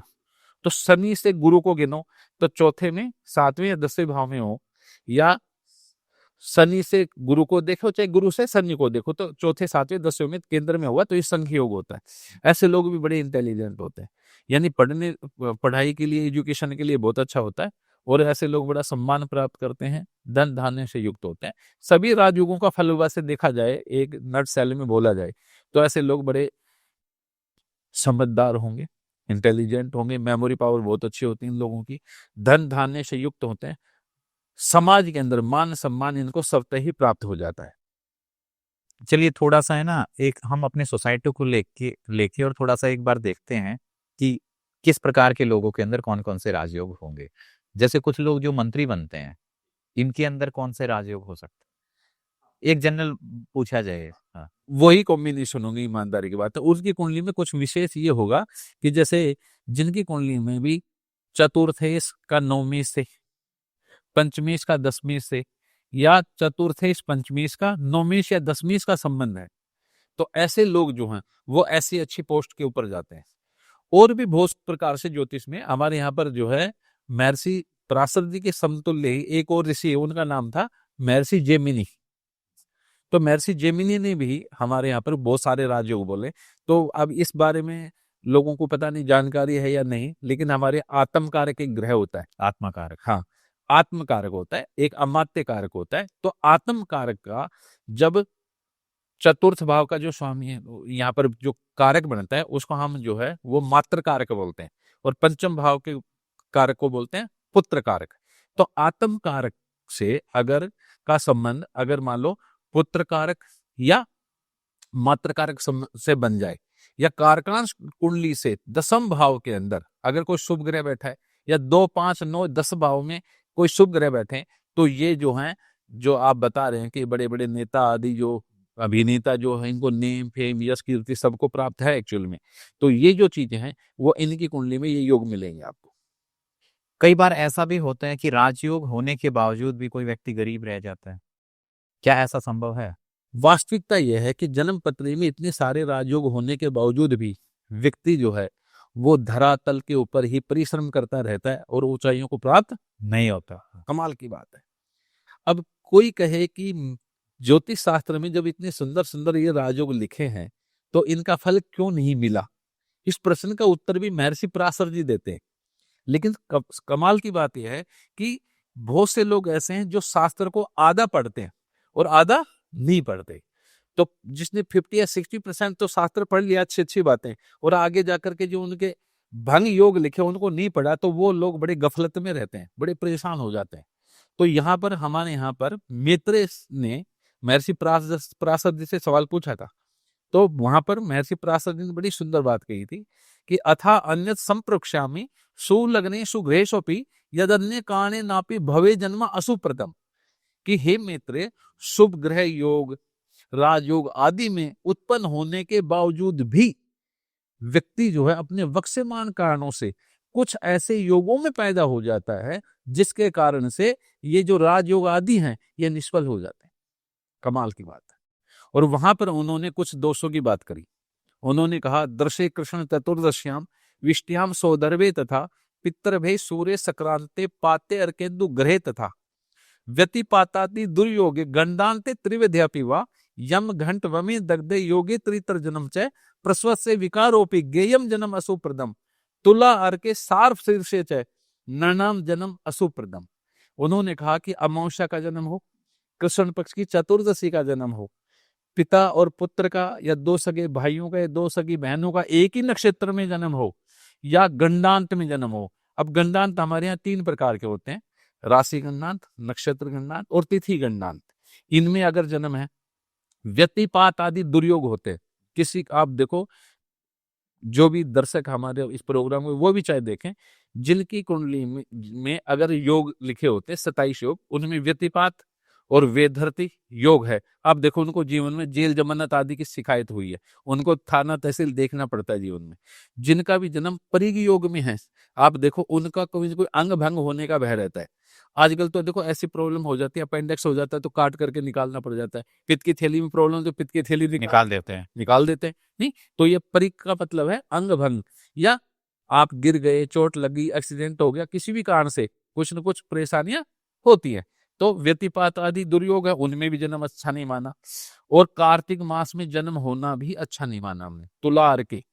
और एक सार्फ शीर्ष दोष होता है, आपको बताओ, जिसको हम बोलते हैं नाग का फन। अगर ये इसकी भी खासियत है कि ये योग हमेशा अक्टूबर से नवंबर में ही बनता है, इस और किसी वर्ष यानी वर्ष में 1 महीने में ही बनता है, और अमावस्या के नजदीक बनता है। तो वृश्चिक राशि में सूर्य हो और चंद्रमा भी वृश्चिक राशि में हो और चंद्रमा अनुराधा नक्षत्र के तीसरे या चौथे चरण में हो, तो उस समय ये सार्वशीष दोष बनता है। तो उसमें जो उत्पन्न लोग हैं, आप देखो कि परिवार में इनको कोई न कोई एक कमी बहुत जबरदस्त, संतान नहीं होना, विवाह नहीं होना, परिवार में सिर्फ लड़के लड़के लड़के ही नहीं है, लड़के ही लड़के हैं, लड़कों का ही जन्म नहीं हुआ, आर्थिक रूप से कोई न कोई बड़ी परेशानी होना, स्वास्थ्य से संबंधित कोई विशेष परेशानी हो जाना, कुछ न कुछ एक जो क्षेत्र है इनका वो आपको बड़ा डिस्टर्ब मिलेगा। तो ये जो दोष हैं, चाहे अमावस्या का जन्म है, कृष्ण की चतुर्दशी का जन्म है, पिता पुत्र का एक नक्षत्र में जन्म है, व्यतिपात आदि जो दुर्योग है, इनमें से जन्म हो तो शास्त्र कहता है कि इत्यादि वेलाओं में, पंजाबी में मुहूर्त को अपन वेला भी, वेला, हाँ, इत्यादि वेलाओं में अगर मनुष्य का जन्म हो तो ऊपर कहे गए अभी तक जो राजयोग मैंने कहे थे वो उसी प्रकार नष्ट हो जाएंगे जिस प्रकार दूध में एक बूंद नींबू की डाल दो। तो इसलिए इनका शांति विधान किया महर्षि पराशर जी ने। तो जिनका भी इन योगों में जन्म है उनको शांति विधान करने पर उनके जो राजयोग हैं जो फलित नहीं हो रहे वो फलित हो, वो एक्टिवेट होना स्टार्ट। बिल्कुल बिल्कुल हो जाते हैं। कई बार ऐसा भी होता है कि राजयोग में कुछ लोग गलत डिसीजन ले लेते हैं, कुंडली में राजयोग है लेकिन डिसीजन ऐसे गलत हो जाते हैं कि आदमी बिल्कुल मंत्री पद से रोड पे आ जाता है। हाँ देखो ये क्या है कि वो कुंडली बताएगी, राजयोग होना अलग बात है और राजयोग का किसी अन्य ग्रह से संबंध बनने पर और दशा अंतरसा अगर फेवर में ना हो उस समय तो आपको डाउन भी कर सकते। दशाओं का क्या रोल रहता है राजयोग में? देखा जाए तो जन्म ज्योतिष शास्त्र का ये अकाट्य नियम है कि जो भी ग्रह जिस योग में सम्मिलित है वह अपना फल अपनी ही दशा अंतरसा में देगा। इसको उदाहरण से समझ लीजिए, मान लो कि आपसे मुझे चेक लेना है, आप चेक तो दे दें, उसमें साइन ना करें और कहीं चले जाए तो मेरा काम नहीं हो सकता है। आप जब आएंगे उस पर साइन करेंगे तभी काम होगा। तो सिंपल सा नियम हुआ यहाँ पर कि जो जो ग्रह जिन राजयोग आदि में सम्मिलित होते हैं उन्हीं ग्रहों की दशा अंतरसा जब आती है या उनसे संबंधित ग्रहों की जब दशा अंतरसा आती है तब व्यक्ति को उनके उत्कृष्ट फल मिलेंगे। लेकिन योग कारक में मार्केश की दशा आ जाती है तो व्यक्ति है ना, बहुत सारे एस्ट्रोलॉजर गलती करते हैं कि दशा है योग कारक ग्रह की तो कहेंगे बहुत सुंदर फल मिलेगा, और अंतरसा आ गई मार्केश की और उनका कोई संबंध नहीं है, तो आपने जो बात कही कि गलत डिसीजन लेगा और व्यक्ति बिल्कुल डाउनफॉल होगा और सड़क पे आ जाएगा। क्योंकि मार्ग फल क्या है कि जो बनी बनाई व्यवस्था थी उससे नीचे गिरना ही तो मार्ग फल है, एक्चुअल में मरना ही मार्ग नहीं है।